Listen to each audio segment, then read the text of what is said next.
Assalamu alaikum wa rahmatullahi wa barakatuh. Près de 150 ans après sa disparition, l'émir Abdelkader demeure une figure à la fois omniprésente et mal connue. Son nom traverse les manuels scolaires, les discours officiels et la mémoire collective algérienne. Pourtant, derrière l'icône nationale se cache une personnalité complexe, dont la vie et l'œuvre échappent aux lectures simplificatrices. C'est précisément cette complexité que met en lumière le livre L'émir Abdelkader, figure de l'universel. Abdelkader ibn Muhyiddin naît en 1807 ou 1808 dans la province d'Oran au sein d'une famille issue de la noblesse religieuse, descendant de la maison du prophète. Il grandit dans l'univers de la zaouïa familiale de l'Oued el-Hammam, affilié à la confrérie Qadiriya.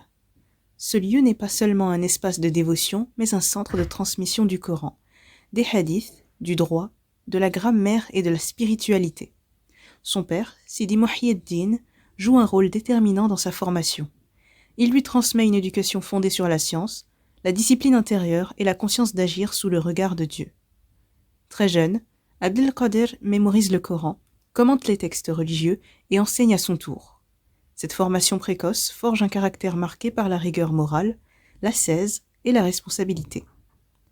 En 1825, Abdelkader accompagne son père lors du pèlerinage à la Mecque. Ce long voyage le conduit à travers la régence d'Alger, la Tunisie, l'Égypte, le Hijaz, Damas et Bagdad. Il y rencontre de grandes figures religieuses et s'imprègne de différentes traditions spirituelles. Ces étapes renforcent son ancrage soufi et élargissent son horizon intellectuel. À son retour, le contexte politique de la régence d'Alger est instable. Le pouvoir ottoman est affaibli, les confréries sont surveillées, les tensions tribales s'exacerbent. En 1830, la prise d'Alger par l'armée française bouleverse définitivement l'équilibre du pays. La conquête entraîne désordre, violence, profanation et plonge de vastes régions dans l'anarchie. Face à cette situation, les populations de l'Ouest sollicitent Sidi Muhyiddin pour abriter les conflits et organiser la résistance. Il proclame le djihad armé contre l'occupant, secondé par son fils, Abdelkader, qui se distingue rapidement par son courage et son aptitude à fédérer les hommes. En novembre 1832, les représentants des tribus prêtent serment d'allégeance à Abdelkader, qui devient chef de la résistance. À peine désigné, il doit faire face à un double défi: combattre l'armée française tout en tentant d'unifier une société profondément fragmentée. Tribalisme, rivalité ancienne et ambition personnelle compliquent son projet. Malgré cela, Abdelkader s'impose progressivement comme l'interlocuteur principal des autorités françaises. La signature du traité de Des-Michel, en 1834, marque une étape décisive. Le texte reconnaît sa souveraineté sur une large partie de l'Ouest algérien et lui permet de poser les bases d'une organisation politique et militaire. Il structure une administration, crée une armée régulière et jette les fondements d'un État inspiré par l'islam, dépassant les appartenances tribales. La reprise des hostilités et la signature du traité de la Tafna en 1837 prolongent cette trêve fragile. Abdelkader profite de ce répit pour consolider son pouvoir, organiser le territoire en province et affirmer une autorité fondée sur la loi religieuse et la responsabilité morale. Mais ce projet suscite de nombreuses oppositions internes, tandis que la France prépare une nouvelle phase de conquête. À partir de 1840, la nomination du général Bugeaud marque un tournant. La guerre devient totale.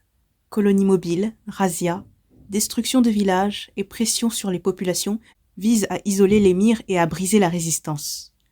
Malgré une lutte acharnée, Abdelkader est progressivement acculé. Sa reddition en 1847 ouvre une nouvelle période de sa vie. Détenu en France jusqu'en 1852, il devient une figure observée, commentée et parfois instrumentalisée. Après sa libération, il choisit l'exil en Orient. Il s'installe d'abord à Boursa, puis à Damas, où il consacre l'essentiel de son temps à l'enseignement, à l'écriture et à la vie spirituelle. À Damas, Abdelkader compose notamment le Livre des Haltes, œuvre majeure de spiritualité, et se distingue par son comportement lors des émeutes de 1860, protégeant des milliers de chrétiens. Ce geste renforce sa réputation de figure universelle, alliant fidélité à l'islam, exigence morale et ouverture à l'autre. Il meurt en 1883 à Damas. Sa vie, marquée par la lutte, l'exil et la quête spirituelle traverse les frontières politiques, religieuses et culturelles.